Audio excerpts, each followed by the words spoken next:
Hello, അപ്പോൾ നമ്മൾ ഇന്നുള്ളത് എവിടെ വെച്ചാൽ കാക്കനാട് NGO ക്വാർട്ടേഴ്സിലാണ് കേട്ടോ. ഇവിടെ ന്യൂ ഇയർ ആയിട്ട് നമ്മൾ പാപ്പാഞ്ഞിനെ കത്തിക്കണ പരിപാടിയാണ് കേട്ടോ.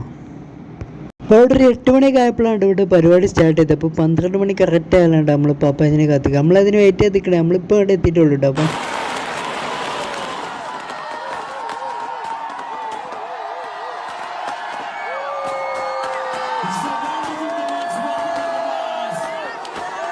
അപ്പം 12 കറക്റ്റായപ്പോൾ പപ്പാഞ്ഞിനെ കത്തിച്ച് ആഘോഷങ്ങൾ തുടങ്ങിയിട്ടോ.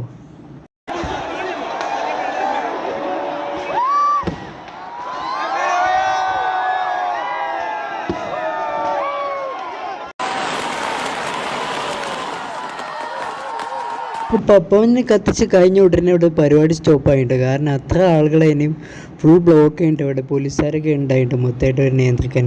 പിന്നെ അതുപോലെ ഫോട്ടോ വെച്ചാൽ ഇതിൽ വലിയ പരിപാടി ഉണ്ടെന്നാണ്. ഇതൊരു ചിന്ന സാമ്പിളാണ്. അപ്പോൾ ഇതാണ്ട് നമ്മൾ പപ്പാഞ്ഞിൻ്റെ കോലം കത്തിച്ച് കഴിഞ്ഞതിന് ശേഷമുള്ള പുക ഇങ്ങനെ പോകുന്നുണ്ട്, ആൾക്കാരൊക്കെ കെട്ടിക്കുന്നുണ്ട്. പപ്പാഞ്ഞിനെ കത്തിക്കണ എങ്ങനെ ഉണ്ടായതെന്ന് വെച്ചാൽ പണ്ട് വാസ്കോഡ ഗാമ ഫോർട്ട് കൊച്ചി വന്നത് മൂപ്പര് കാട്ടിക്കുട്ടി ഓരോ കരവിരുതൽ കാണുന്ന ആളുകൾ ഇങ്ങനെ പിന്തുടരുന്നതാണ് എൻ്റെ ഒരു ചെറിയൊരു ഇത്. ചിലപ്പോൾ തെറ്റായിരിക്കും, അപ്പോൾ നിങ്ങൾക്ക് അറിയെങ്കിൽ കമൻറ്റ് ചെയ്യട്ടോ. അപ്പോൾ അടുത്ത വീഡിയോയിൽ കാണാം. നമ്മളെ വീഡിയോ ഇഷ്ടപ്പെട്ടാൽ ലൈക്ക് ചെയ്യുക. ഓക്കെ.